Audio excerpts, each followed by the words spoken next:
pas la ministre qui reste derrière son bureau. Elle est sur le terrain. Pendant cette période de Covid, elle devait au moins encourager les travailleurs.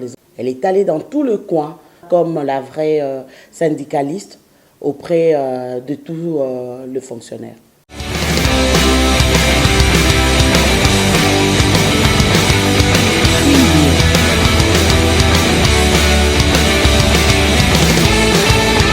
Voilà une année que plusieurs sondages d'opinion placent la ministre d'État, ministre de l'Emploi, Travail et Prévoyance sociale, Dr Néné Lungankulu, dans les top 5 des ministres bosseurs qui se sont investis à fond pour la réussite du projet de société du président de la République, Félix-Antoine Tshisekedi Tshilombo, et par ricochet fait rayonner l'action du gouvernement Sylvestre Ilunga Ilukamba.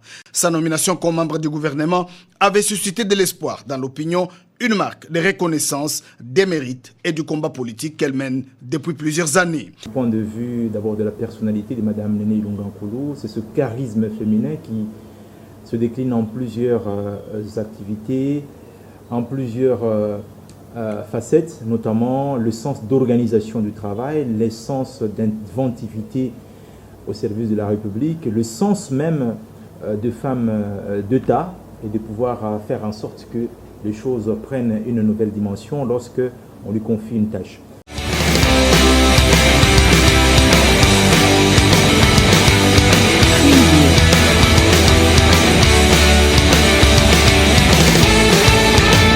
À l'heure de la gestion axée sur les résultats, toutes les initiatives sont allées dans le strict respect des attributions du ministère, tirées de l'article 36 de la Constitution qui institue le travail comme un droit et un devoir sacré pour chaque Congolais. Médecin de son état, mère de famille, femme politique, Néné Lungankulu est depuis 365 jours au four et au moulin, d'une province à une autre, de la Côte d'Ivoire, passant par la Tanzanie et Afrique du Sud.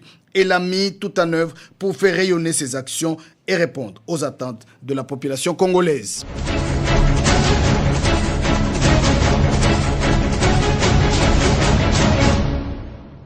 365 jours du travail acharné, 365 jours de dévotion et de ferveur. Devoir de recevabilité oblige devant la presse. Néné Lungankulu a fait la restitution du titanesque travail qu'elle a abattu durant cette première année à la tête de ce méga ministère. Une grande interview qui met en lumière son bilan et ses perspectives d'avenir. Abordant avec sérénité cet entretien, ses premiers mots sont une marque de reconnaissance au sénateur à vie, Joseph Kabila Kabange, autorité morale du Fonds commun pour le Congo, qu'il a choisi parmi tant d'autres.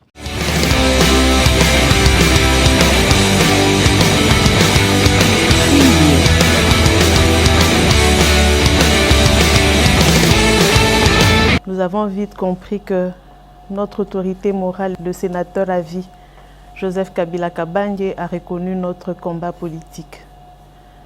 Nous ne cesserons jamais de lui dire toute notre reconnaissance en sa qualité d'autorité morale de notre famille politique, le Front commun pour le Congo.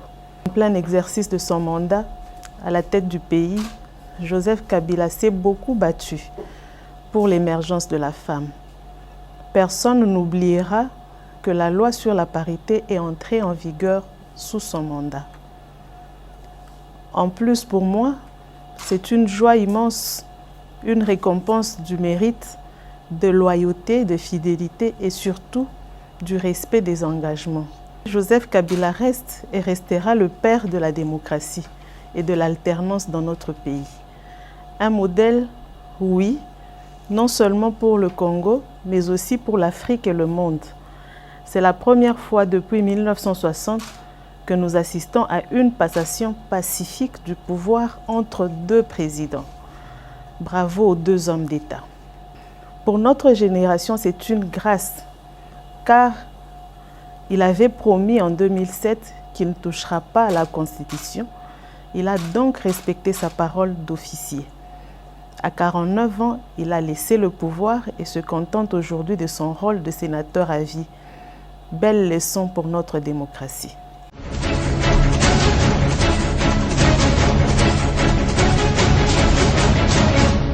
Dans son parcours professionnel, son train de vie a-t-il changé? Souriante, elle reconnaît que beaucoup de choses ont changé. Je dirais que beaucoup de choses ont changé. Par exemple, quand il faut se réveiller le matin, et ne pas voir les visages de ses enfants parce qu'on est appelé aux charges de l'État. En tant que mère, ça dérange. Quand par exemple, on ne doit pas être à l'église le dimanche pour répondre présent à une activité ou une rencontre d'État, ça dérange aussi en tant que chrétienne. Autre chose, c'est de se réveiller, grève par-ci, grève par-là, réclamation du SMIC par-là, par-ci. Eh bien, madame, comprenez.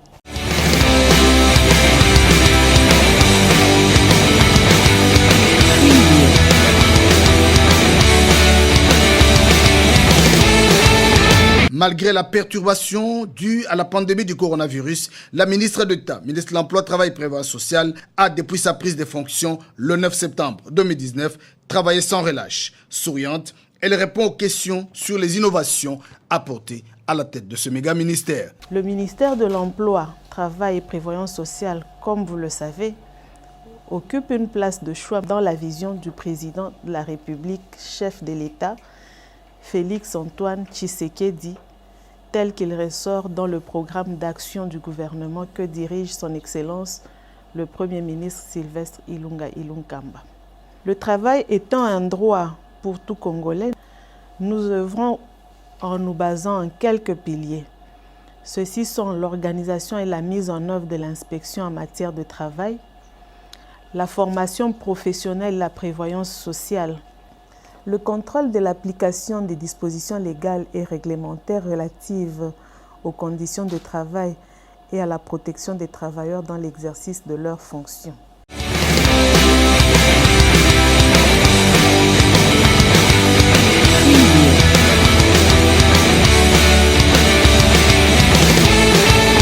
Le ministère de l'Emploi est très stratégique pour la réussite du quinquennat de Félix-Antoine Tshisekedi Tshilombo. Mais le Congolais manque du travail. Dr Nelly Nkoulou a mis en place des stratégies pour relever ce défi. Beaucoup de choses ont été faites. Avant notre investiture, le Premier ministre avait présenté le 3 septembre 2019 le programme d'action de son gouvernement dont je fais partie en 15 piliers. À bien lire ce programme, le 11e pilier parle de l'amélioration des conditions sociales de la population, l'accès aux soins de santé pour tous, ainsi que l'assurance d'une couverture santé universelle.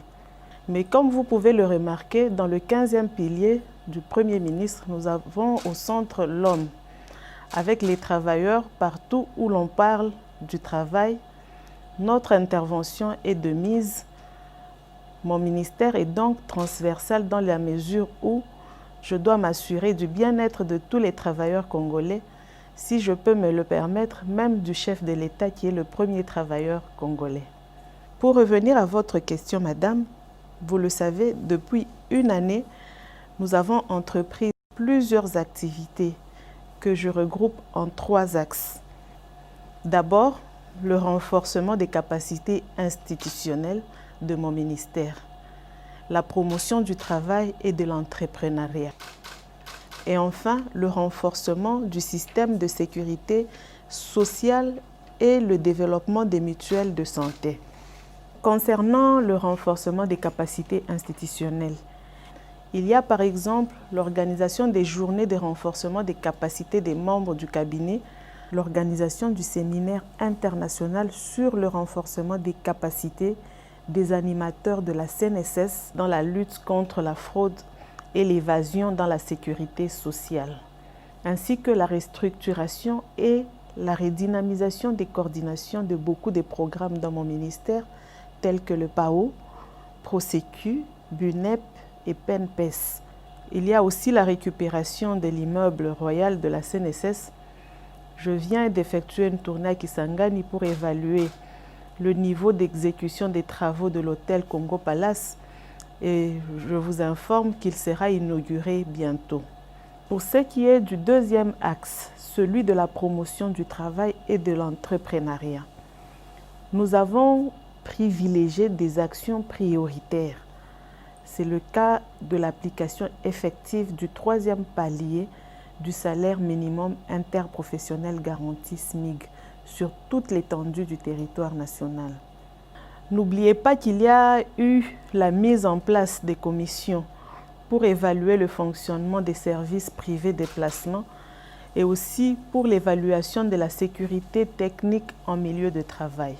Dans le même souci, nous avons, dans le cadre du programme PROCER, doté plusieurs centaines de femmes de kits et capitaux dans le cadre de l'autonomisation de la femme et surtout dans l'entrepreneuriat et aussi la création d'emplois.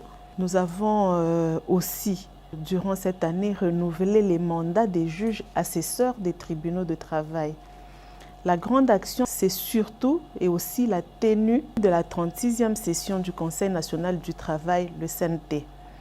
Une victoire pour les travailleurs congolais. Madame, vous savez, dans un contexte très difficile, marqué par la pandémie du coronavirus, nous avons réussi à organiser la 36e session du Conseil national du travail.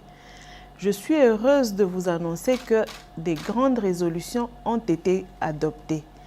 Il y a entre autres l'institutionnalisation du dialogue social, une première dans notre pays. Et lors du Conseil des ministres, madame, à l'unanimité, les membres du gouvernement ont adopté ce point et ont promis de l'accompagner parmi tant d'autres décisions du Conseil national du travail. Pour cette deuxième année, le travail nous attend.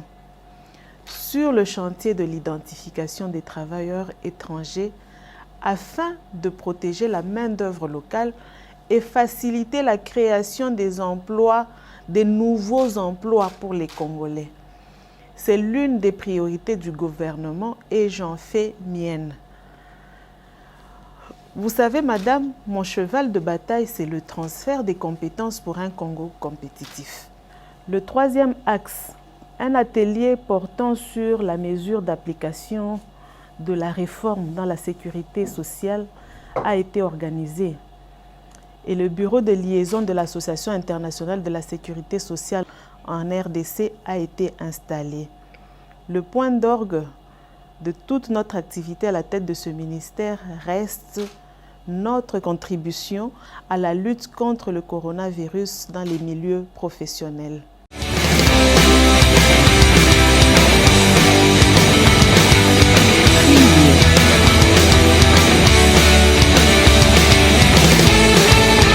Réalisé sans complaisance, ce bilan de 365 jours permet aujourd'hui à l'opinion de juger l'action combien louable de la ministre d'État, ministre de l'Emploi, Travail et Prévoyance sociale, Dr Nelly Nkoulou. Son cabinet planifie la deuxième année en tirant les leçons du passé récent et adapte les priorités aux défis de l'heure dus à la pandémie du coronavirus. Mon souhait, c'est de lutter efficacement contre le chômage et faire continuellement la promotion de l'emploi, conformément au programme du gouvernement. Surtout pour moi, préserver les emplois qui existent malgré la tempête liée à la crise sanitaire due à la Covid-19.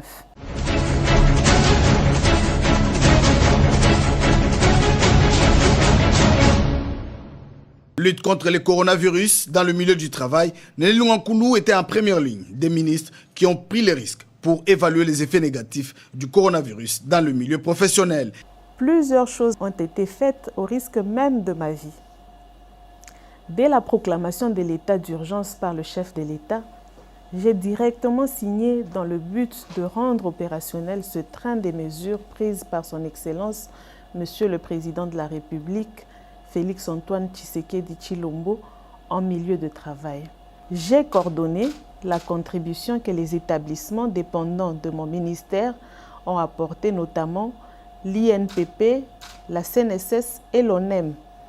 J'ai sillonné les provinces du pays, du nord au sud, de l'est à l'ouest, pour évaluer les effets négatifs du coronavirus dans le monde du travail.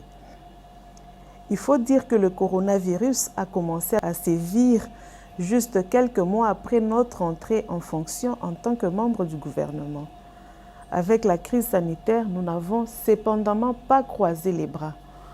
Nous nous sommes employés non seulement à prévenir, mais aussi à demander aux employeurs de prendre des dispositions pour éviter la contamination du personnel.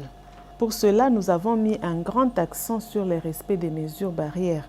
Sous notre impulsion, donc sous mon impulsion, par exemple, l'Institut national de préparation professionnelle, l'INPP, a créé de nouvelles filières justement pour aider le pays à lutter contre Covid-19. L'INPP a ainsi fabriqué des lave-mains, les portiques, des cache-nez.